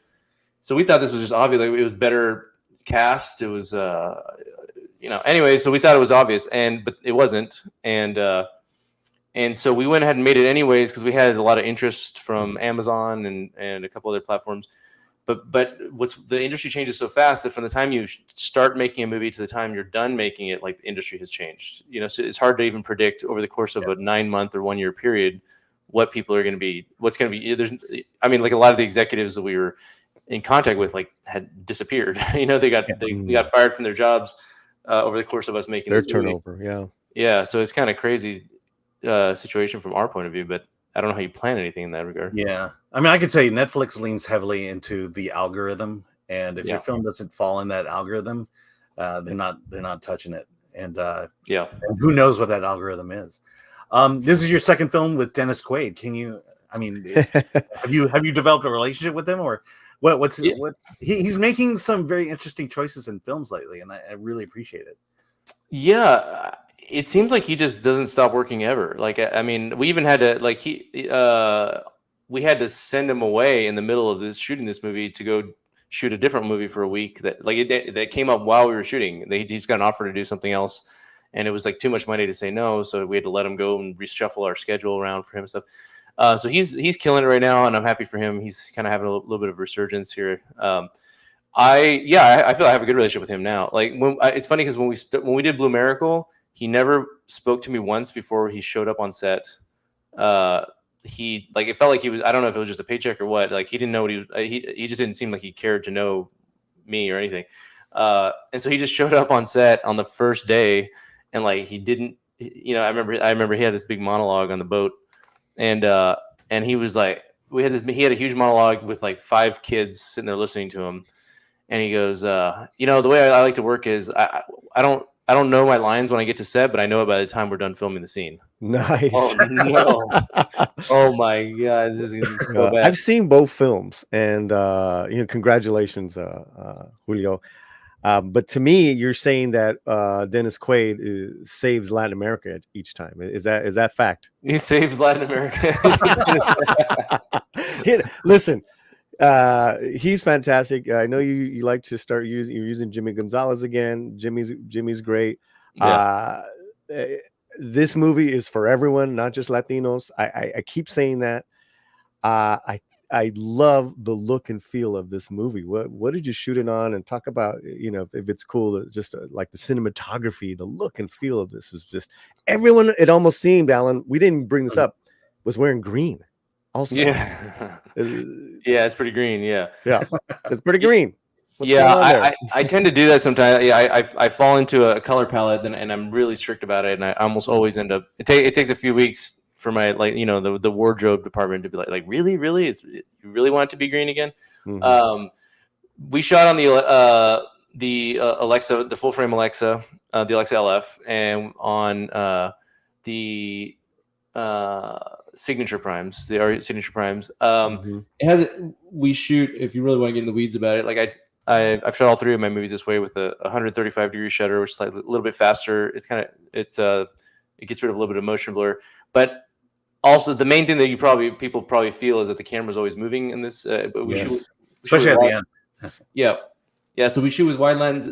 I tend to shoot with wide lenses, and the camera always moving. That's probably the Malick influence on me. That because I kind of, he mentored me. He executive produced, Terrence Malick executive produced my first feature, and so he and Chivo had a huge influence on me. But especially in this movie, it was a way to break up, like golf's kind of boring to watch. If you're not really into it and you don't know what it can be really dry. And so, but this movie's not boring, guys. Come on. Well, because I tend, like, I don't even really think of this as a golf movie. It's a character movie. It's about these characters that are using golf as a way to achieve their goals. But so for me, like, in my background, I did cinema before I directed my first movie. I did cinematography and music videos and commercials and that sort of thing. So so for me, like, the camera style is always a reflection of trying to be a reflection of what the characters are going through. So, like, for example, there's a bunch of montages in this movie, probably 5 of them or something. And like the first montage of the first tournament, they don't know what they're doing. They're very nervous. They're trying to be polite. So then I go on super long lenses on a tripod, no panning, tilting barely. It's all very static and controlled. And each montage, as they get a little bit more confident, a little bit more energy, the camera's, by the end, it's swooping, it's sideways, it's and it's all on beat. It's like a jazz piece I used. So the camera work tries to reflect the storytelling whenever I can. And then, yes, it was very green. We kind of color coded the movie to be green for to represent like the affluence of the country club, the white society, the money, the green grass, all that stuff.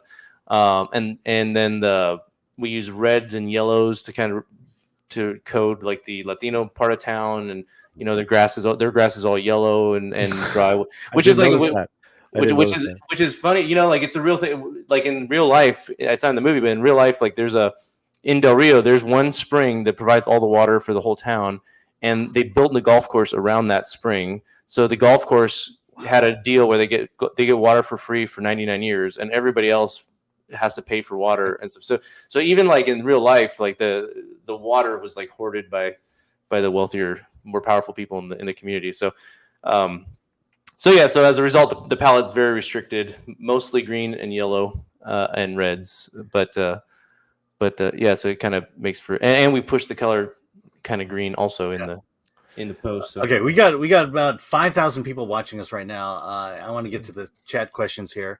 From Solomon Thornton, greetings, Sir Julio. Any advice for beginning filmmakers? Yeah, I mean, I would say, like, it depends on what part of the job you want to do. If it's writing and directing, I mean, if it's directing, people always ask me how to get into directing, and I think it's through writing. Like, you just have to write all the time. And I think the only way to write things that are interesting for me is to read and to have things that you're actually interested in exploring. Like I don't really get into a story unless there's some question that I'm trying to figure out on my own. That's the only thing that kind of sustains me through the 2 years of grinding through the story. So I would say read history, read literature, as much stuff as you can, and just write. Just keep on writing until you get good at it. Mm-hmm. All right. From hey, it's me in HD.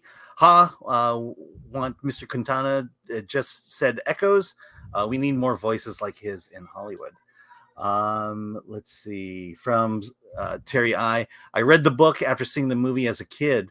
I think this is a Dumbo question. Oh, Dumbo. Sorry. Well, this movie is based off a book too. Yeah. Keep that in mind. That's why I started. But it's based on the book, correct? Yep. All right. From Jean Hu, sounds like you and your team are doing some pioneering yourself, Mr. Quintana. Good luck. Good for you. Yeah. Is that the Mucho Mas Media? Is that what that? Mucho Mas Media. Mucho Mas Media that's not my company. That's Javier Chapa's company, and that's the company that financed this movie. Yeah, and they put it out. Okay, all right. But it's all you guys are all new. This is all like the pioneering efforts. Yeah, he's been doing this. He's been hitting the Latino drum for 20 years, and it's only now just suddenly blowing up. But he's been trying. He's always said there's a huge silent, underserved audience there with the Latinos, and so yeah, we'll see. We'll see if he's right. All right. From Harry Anders for 50 Swedish krona. Don't ever forget the trailblazing efforts of Alfonso Bedoya. We don't need no stinking badges. Good luck to Mr. Quintana. Best to judge, Chris F. Gore. That's funny. That's funny. That's funny, man. Like Jeff Schwan, our stunt coordinator, was quoting that. He was quoting that on set. So there's I don't know why there's a connection there, but yeah. The badges. Yeah, that's great. All right. From Rumble, from ADLS24, what was the shooting of the film schedule around Jay's former TV series Magnum PI? Yeah. So we did end up rushing into shooting because Jay had a window between his seasons of that show, and so we rushed and we shot it. He ultimately ended up we rushed into it and didn't have enough money to really shoot. Like we all ended up like deferring all our fees and everything just to like get the thing in the can. But then his show got canceled like a couple months later. But anyways, yeah, it actually, what was good about it though is it did create a sense of urgency, because the problem with these movies is like a lot of times people can just kind of wait around forever. Like, oh, we haven't quite gotten enough money, or we're not quite ready. But whenever you have an actor availability, a lot of times it kind of provides enough urgency for everybody to just jump on board and pull the trigger. So. All right. Also from ADLS, did the film secure financing before Jay and Dennis on board, or after once the budget was in place? We had Jay and Dennis attached before we secured the budget. Yeah. I mean, that seems to be pretty common. You're looking for that one that one name that will draw eyes. And then and then we got Cheech. Cheech came in. Cheech. Cheech came in at the 11th hour. Yeah, after we already had. Actually, Cheech came in. We had another actor to play that role, and we had been shooting for 3 weeks, and that actor then couldn't make it anymore. So Cheech swooped in 2 days before we had to shoot his scenes. And now when you see the movie, it seems like it was written for him, but he's amazing, and he saved us. Yeah, I mean that scene where he's talking to Jay about their war experience. To me, said it all. We kind of get into this kind of where we have to match up all the bad things that happened to our life and who had it worse. And that scene just brought a lot of clarity to that point. Yeah, no, I love the way he played that scene. Great scene, and not his first time being on the golf course, but Tin Cup. I loved, and I was talking to Alan about that. This just the Cheech character, Jay, and then the students, how they all had to deal with the same discrimination. They dealt with it differently, but that, hey, life isn't fair, period. We all got challenges. Fantastic job, Julio. Oh, thank you. Yeah, no, I appreciate that. I felt like that was really important. That's kind of what I was saying at the beginning, was like, I think Cheech's character provides that perspective of, hey man, like the last generation also dealt with probably worse stuff than what you're dealing with. So let's not give up just yet. Yeah. Okay. Just rounding out the comments here from Dirty Onion. I'm looking forward to watching the film this weekend. Julio, did you watch The Masters this weekend? I did not. Well, partly I don't really watch golf. Just say it. That's the true answer. But I also was parked at my local theater all weekend doing intros to the film and Q&As to the film. So like at our local theater, the movie was sold out every screening, and a lot of the people there were people we knew, and so my wife and I were there pretty much Friday through Sunday. So congratulations on the initial success. I mean, that's huge.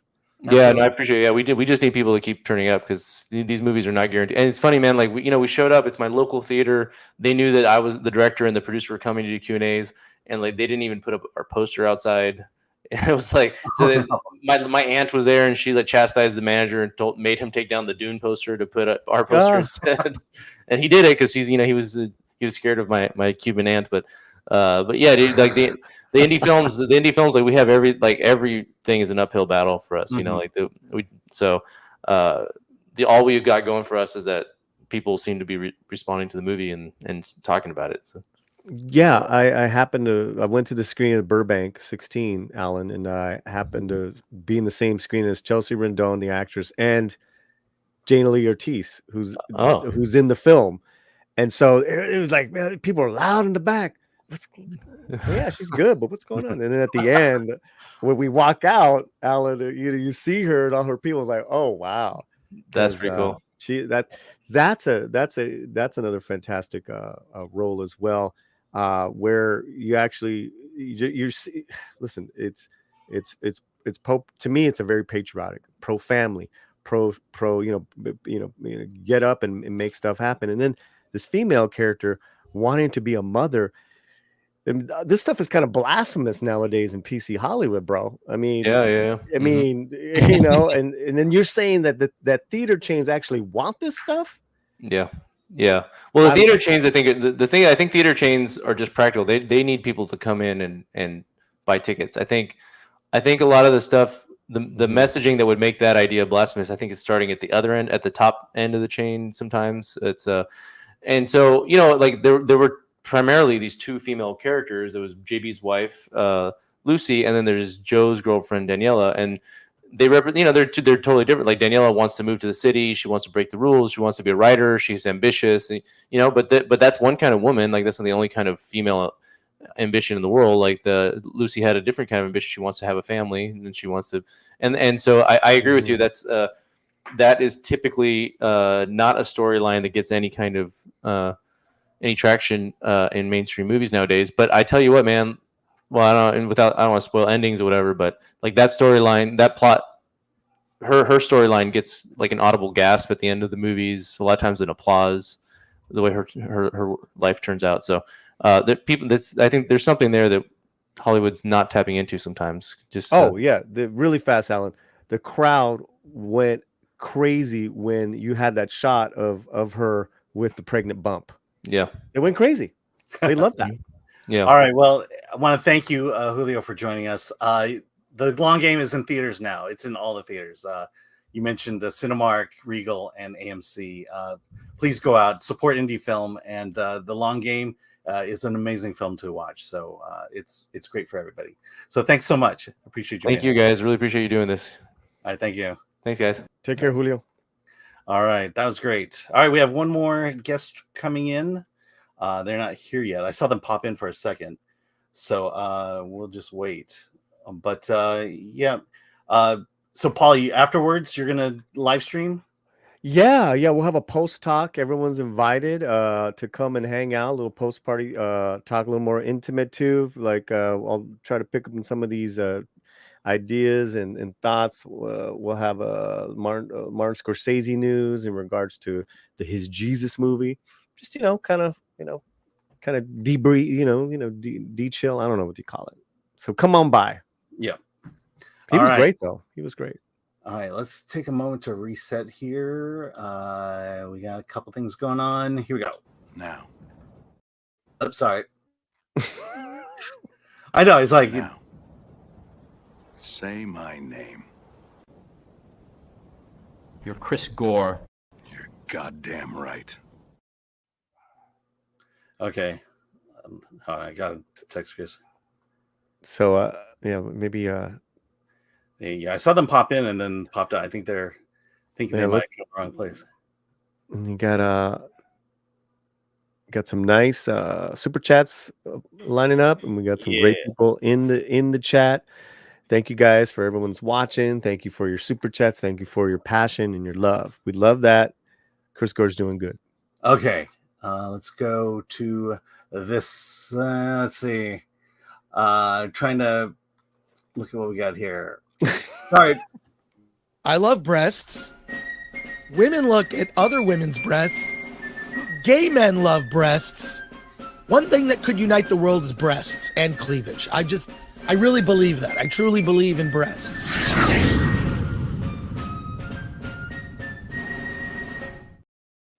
All right. One nation under Chi-Chi's.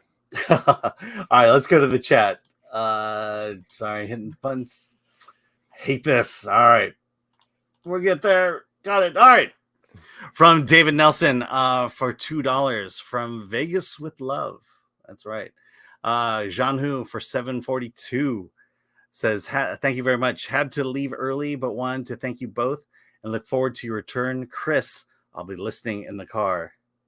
Let's see. Sorry. Grab the next one, Paulie. I gotta hear. Sure. From Jean Hu for $7.42. Had to leave early, but wanted to thank you both and look forward to your return, Chris. I'll be listening in the car. Oh, wait, you just did that one. Sorry. Yeah. You want me to do the next? You want to get it, grab I can do it. Yeah. Oh no, I can't.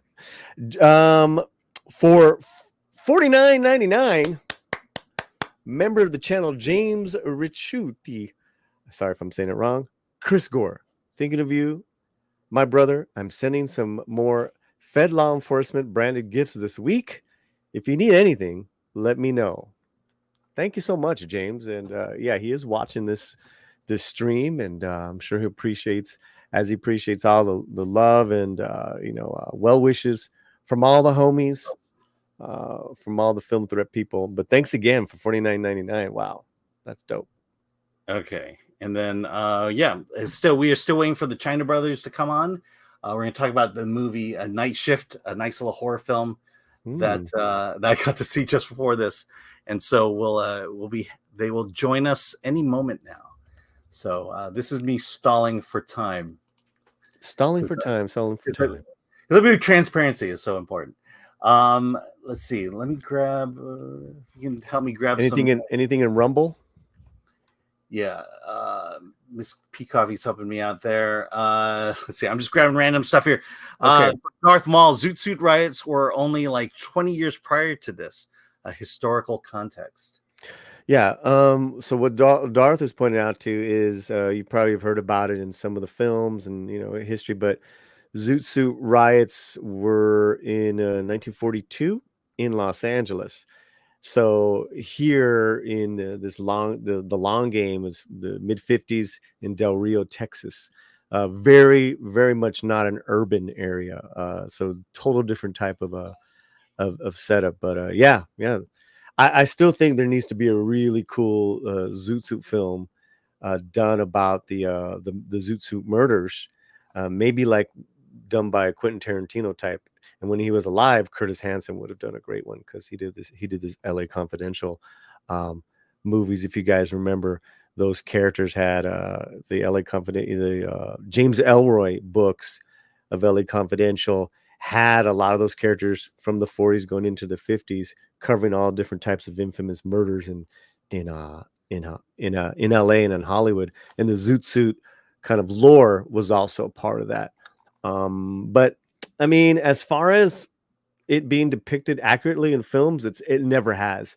The Zoot Suit musical, which Edward James Olmos was in, the music and the fashion is accurate, but and some of the elements are, but there's a lot of historical inaccuracies in that. So, yeah. So I just want to say, Mariana, the China Brothers were quickly in the studio, and then they left. I think they came in during the last interview. Oh, okay, never mind. Here we go. Paulie, did you want to head off and get your stream set up? Yeah, I'll be watching, but anyone, thank you first of all, Alan and Chris Gore, thank you so much. And I'll be hanging out the slant live right after this. I think we're going to be redirected. So again, thanks a lot, everyone in the chat. God bless. We'll see you soon. Okay. Thanks, Paulie. And we're about to bring on the China Brothers. We'll just go with this. What about Emma Stone I like Emma Stone. as MJ? She didn't play MJ. Who? Oh, no, Gwen who did play it? Stacy. Who played? Gwen Stacy. Oh, that's right. It was. You've been gored.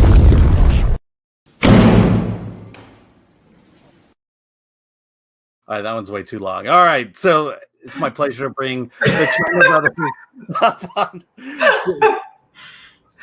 That was like, now. I didn't even know what we were witnessing there. It was incredible. Hey, so yeah, we're here for your film, The Night Shift or Night Shift. Just saw it right before the live stream today, and I got to tell you, that third act, I tell you, blew me. I know you can't talk about it, but tell us about the film Night Shift. The film Night Shift, it's as our debut film, we knew that we had a small location. We weren't going to have the biggest budget, of course. So with a small cast and a small crew, how effective we could be with a genre film. And so we decided to focus on a ghost story because no matter how incredulous one might be about whether ghosts exist, there's always somebody that you know that swears by them and believes in them. And so we kept asking ourselves, why is that? Which then led to perhaps a more interesting question, which is, what is a ghost? And that's basically how the idea of Night Shift first came about. Pretty much, yeah. We looked at those sort of familiar concepts that audiences might be able to find their way into the narrative, and then try and subvert expectations and give them something fresh and new that perhaps they haven't seen before, particularly through a 2024 lens, because audiences are insanely smart and have seen so many movies. So it's like, what's the fresh approach? What's the fresh take on a ghost story, particularly in an isolated motel setting? Yeah, I'm curious how it. Let's get all our heads same size. I'm just curious, but this is your second film, I believe. How did this one get pulled together? I want to say you did it somewhere in the California desert. Funny enough, the film is set in the desert, but we actually shot it in an industrial estate. So it was very tricky to try and give that impression that we were in the middle of nowhere. So it was all, with the camera angles and the tricks and the trades, and doing some visual effects to take out massive pylons that were there. But we shot it in northern LA. We shot it in Sun Valley. It was totally surreal, actually, because we had a train station on one side, a hospital on another. And we had to sort of give off the impression that we were shooting in the middle of nowhere and that this was a desert location. So hopefully it's effective in the film and audiences believe it. Yeah. And, I'm sorry, I'm just, I'm getting my brain set up here because of all the questions I had for you. No worries. But, what was kind of the motivation? What was kind of the inspiration behind the story? You have a young woman who is doing the night shift at a motel, basically, who is haunted by a ghost, and things go really awry. What was that inspiration? And go for it. Well, I think one of our favorite filmmakers is Mario Bava, and one of our favorite films by him, or just in general, is Kill Baby Kill, which managed to blend the sort of supernatural and the natural, two different sides, two different threats into one. So it's supernatural horror, but also psychological horror, and that bleeds into sort of a slasher territory towards the end. So that was appealing to us to try and sort of merge those two subgenres. That's it, yeah, with a heavy dose of giallo thrown in there, as you can probably tell from the use of color. Yeah, and then I'm assuming you're not from the States. Which makes me curious is why the film being shot in kind of the American desert here. Well, we live in Los Angeles, so despite being two bumbling British guys, we live here. We've lived here for a few years now, so all of the scripts that we've been writing are predominantly and quintessentially American. So yeah, to shoot one that was so close to home, where we got to sleep in our own beds, was a comfort. As grueling as those 17 days were to shoot the film, it was a joy. Particularly telling an isolated motel story, and we wanted to set it in a desert, which is most renowned for being in America, as opposed to, I guess, usually with those kind of setups or concepts, we're used to seeing them in, you know, the wooded areas or perhaps mountain ranges. So we tried to sort of give it a fresh spin and just put it in the California desert. All right. Hey, I should mention, you know, we've got a little over 1,000 people watching us right now. If you have any questions, please put in the chat for the China Brothers. I want to ask you about your lead, Phoebe Tolkien, who plays Gwen. You know, her character, it's the performance required for this character is pretty broad. You know, where did you find her, and what were you looking for in that role specifically? I think with the role of Gwen, I mean, she's on screen for like, you know, 98% of the time in the film, and often at times she's by herself and she's sort of just interacting with the motel. So we needed somebody that had tremendous screen presence that could hold the audience's attention. And fortunately, Phoebe has that in buckets, so it worked tremendously well. And also, like, again, not going into spoiler territory here, but somebody who could convey a drastic amount of emotions. And we were really fortunate to land Phoebe because she's terrific. Yeah, it's a tricky curve, allowing someone of her capabilities to carry that narrative, and so the audience can be on her side as the story progresses, despite its twists and turns, to really get behind the predicament that she's found herself in. Yeah, and she was just marvelous when we met her, and you know, we've seen her credits before. She just ticked all the boxes with Paul and I. Yeah, and as directors, what were the conversations like with her in terms of getting the performance you were looking for, and the performance that, you know, that was coming from her as well? Well, we didn't really have much rehearsal time, to be honest, Alan. Like, you know, we were shooting the film in 17 days at this motel, so we had a good couple of conversations with her on Skype and Zoom beforehand, where really sort of like focusing on the story that we wanted to tell and who the character was, and just seeing her past performances and sort of getting to know her. We knew that we were sort of in safe hands with her as a lead actress, and again, like, we couldn't be more happy with the performance that she gave. Yeah, and then I have to bring up Madison, who she stars in one of my daughter's favorite Disney Channel shows. Oh, is it Bizaardvark? Bizaardvark, yeah. And so you couldn't get Logan Paul for it either. So yeah, tell me about her, and because, you know, look, she was on the show with Logan Paul and Olivia Rodrigo, and it's kind of nice to see her now. What was it also like working with her and casting her? She was absolutely amazing. I mean, we saw like a few actions and auditions for that role, and yeah, when she came through, she just really nailed that character. She had a level of ambiguity that we were looking for, but also this very innocent quality that the audience could latch onto. And she played it effortlessly. She really was a dream to work with. And even when it comes to like comedic performances, she's a paragon. So like just having her in there, as well as Lamorne Morris for comedic relief, because when it comes to horror, Ben and I do believe that, you know, a great horror film does have levity. The audience needs to laugh as much as they scream.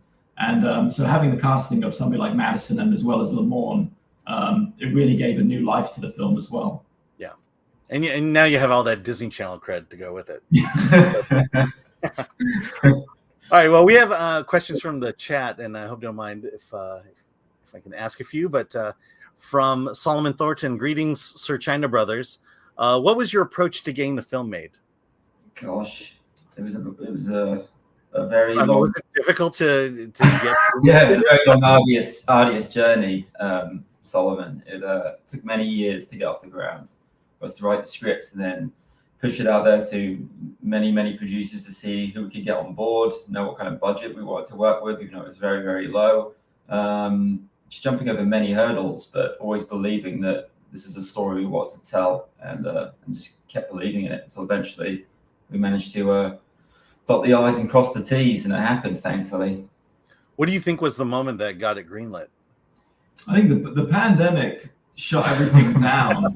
But out of that came new opportunities, really. And so, like with our film, I mean, originally it was conceived of being around a couple of $1 million, but ultimately we could only get a fraction of that. But we still persevered. And by, again, knowing that we had one location, a small cast and a small crew, and by throwing all of the resources at the screen to the best of our advantage, we felt that we could pull it off and make the film look perhaps more expensive than the actual check that we had. That's to me, that's the fun of filmmaking, although it doesn't always feel like it. Yeah. From Rumble, ADLs24, what complications arose during filming during the pandemic? I think outside of just wearing the masks was difficult to communicate, just being completely honest. And also with two guys that wear glasses constantly, they were just, fogging up no end. So there was a slight trouble with communication at times, perhaps, and keeping distances and what have you. Yeah, we prevailed through that, and everyone obviously had to do COVID tests every day, so it was just praying that nobody was sick, because if they did, that would just put a massive dent in the production, even if that was not only a cast member, but a vital crew member as well. So we tried to find and see if we could have people on standby just in case. So that really just, enhanced the tension. Yeah. Were there thoughts of not doing it in Los Angeles? I mean, there was if you could hunker down somewhere and everybody just stays together. Like a bubble, yeah. I think we were fortunate to get the cast that we were because they were in LA. I mean, like Phoebe and Lamorne and Madison even were at the top of the list. So we're kind of surprised that we got them, without shooting ourselves in the foot there. But I think the pandemic helped to a certain degree. Yeah, and even with the likes of Patrick Fischler and Christopher Denham, who basically turned up for 1 day apiece, it was just wonderful to get that level of quality of a performance from a renowned actor. We felt very blessed. Yeah. No, it's amazing. Let's see, from Rumble 80 Ellis, what was behind the casting of one of the great character actors of our time, Mr. Patrick Fischler? Are you Lynch fans, or was there another project that put him on top of mind for the role? Massive Lynch fans, and we always knew him and his work because he's been in over hundreds of things. So ironically enough, it was his wife, Lauren Bowles, who actually plays his wife in this movie. So she was cast first, and she then suggested her husband to play the opposite role. And we were like, well, who's your husband? And she said, Patrick Fischler. And we couldn't believe it. We couldn't believe it. And we managed to get both of them together to come down for a day. And it was just a wonderful experience. Just the level of, not the level of talent, but the experience that they have is just, it's beyond. It was amazing. All right. And from I Am Become Deaf Destroyer of Words, how do you recruit your actors, and how did you keep them motivated through filming? We're still asking ourselves that same question, to be honest, at least in terms of how we got them. Well, I think the pandemic did help, but just they resonated and sort of really took to the material. And even with a role for Lamorne, who plays Teddy, we wanted to cast a comedic actor because in a sort of cliched version of that story, it would be sort of an old cantankerous man that runs the motel, and we wanted to run in the opposite direction of that. And so by going out to perhaps younger actors and ones with more comedy experience, that perhaps seemed appealing to them to bring that sort of that craft to a genre film. So it worked well. Yeah, Lamorne really latched onto that. He just loved improvising, and he was full of ideas. It was a great collaborative experience. He just, something perhaps he never thought we would really get to play. So it was great to have him in that role. Oh, very cool. All right. And the last question from ADLS24 again. What was the impetus for the color palette for both the film and the marketing? Is the neon style poster indicative of the film's cinematography? It is. And sort of harking back to what Ben and I were sort of saying earlier, where we want the film to be fun, and particularly with genre films, it's difficult to go to the movies and, paying for babysitters, petrol in your car, food, drink. The last thing we want to do is let audiences down. And so we really do sort of lead into that vibrant aesthetic where we want it to, even if the movie was, had no sound, it was on mute, it would still be visually appealing. And we didn't want to be grim and dour. And some horror films often do that. And we certainly don't want to lean into the depressing side of things. Life's hard enough. Yeah, and it was keeping it stylized without sort of overriding the text of the film. But and we're massive fans of giallo cinema as well, so we want to have that dash of color to make it really pop, particularly with an abandoned motel in the middle of nowhere. It's very easy to go and just make it very sort of grim and dour and run down. And although it is run down, we want to have those blends of neon coming through, just shining through windows, and the color of sweaters to just make it really, really pop. And that was just a proper visual aesthetic for us. All right. Well, I've got to say, you know, I was watching it just before the live stream. I'm glad I was able to get through the entire thing. Again, that third act, crazy, but just really tense leading up to it. And I have to say, I really enjoyed Night Shift. Almost forgot the title. Where can we see Night Shift? It was in select theaters for a while, but now it's available anywhere that you can rent or buy films. Yeah, all VOD platforms. So it's on Amazon, Apple, Vudu, one of the other ones. Yeah, that's too many. You get half their names. Google Play and Google Play, yeah. Google Play. And I think we're streaming later on Max, but I don't think that's till like later in the year, maybe after the summer. We haven't got confirmation on that just yet, but yeah, that seems to be a spiel. Yeah. Well, if you're looking for a great horror thriller, Night Shift is the one to do. So go ahead and do that. So yeah, thank you so much. Thank you. Thank you, Alan. Thank you, Alan. Thank you. Appreciate it. All right. Wow. What a show. I hate the fact that I'm blown up like this. Is there any way that, nope. Now I'm stuck. I'm filling the entire screen. Yeah. Hey, so thanks for joining everybody. You know, what a show. It was packed with everything. My head is spinning right now, but I just want to say thank you to everyone who showed up to watch, and your support is great, especially during these times. Chris is doing great. He sees your comments. And with that, we need to thank a bunch of people. Yes, in fact, let's thank a big thank you to our mods, Lord Thoth and Gridiron Masters. Again, big thanks to Ms. P Coffee, who is behind the scenes. And also to Glenn Brown, who is or Glennuccio, who has been producing the show behind the scenes as well. And with that, just a reminder, Friday, we are going to talk about the Ministry of Ungentlemanly Warfare with Dante James. We'll also be talking Abigail as well, and a few other movies. And then on Monday, we got a great verses coming up about the erasure of Walt Disney. The hashtag Cancel Walt. Is it inevitable? We're going to talk about it with the gang from That Park Place, and it'll be a great show. And then we have some exciting co-hosts coming back. Oh, and also a big thank you to Atomic Lori. We will be hearing from Atomic Lori much more in the near future. And why? Oh, yeah. Of course, my stupid name is like that. So anyways, thanks so much. Thanks for being here. We will see you Friday, and let's get out of here.